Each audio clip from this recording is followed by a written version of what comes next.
అందరికీ నమస్కారం. గోదావరి జిల్లాలో కార్తీక మాసంలో కిటకిటలాడుతున్న శైవ క్షేత్రాల్లో ముత్తేశ్వర స్వామి క్షేత్రం ఒకటి. ఇప్పుడు మీరు చూస్తున్న దేవాలయం శ్రీ శనముత్తేశ్వర స్వామి క్షేత్రం. ఇక్కడ చెప్పబడుతున్న స్థల పురాణం ప్రకారం శ్రీరాముడు లోకోపదేశం నిమిత్తమే గౌతమి తాట ముందు అనేక శివలింగములు ప్రత్యక్షించి పుష్కకమెక్కి గౌతమి పశ్చిమ తాటముకు వచ్చేసరికి పుష్కకము కదలలేదు.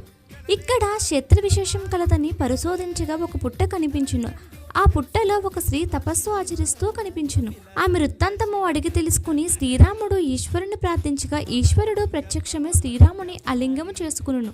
అంతటా శ్రీరాముడు, ఈశ్వర, ఈ సర్వజనులు నిన్ను చూసిన క్షణకాలంలో ముత్తినందు వరము ప్రసాదించమని ప్రార్థించి ఒక లింగమును ప్రత్యక్షించును. అందువల్ల ఈ క్షేత్రము శనముత్తేశ్వర క్షేత్రముగా వెలుగొందుతుంది. త్రేతాయుగంలోని శ్రీరామచంద్ర స్వామిచే ప్రత్యక్షించబడిన ఈ శనముత్తేశ్వర స్వామిని దర్శించి క్షణకాలంలో ముక్తిని పొందండి. 5 సోమవారాలు దర్శించుకోండి, కోరికలు సిద్ధించండి.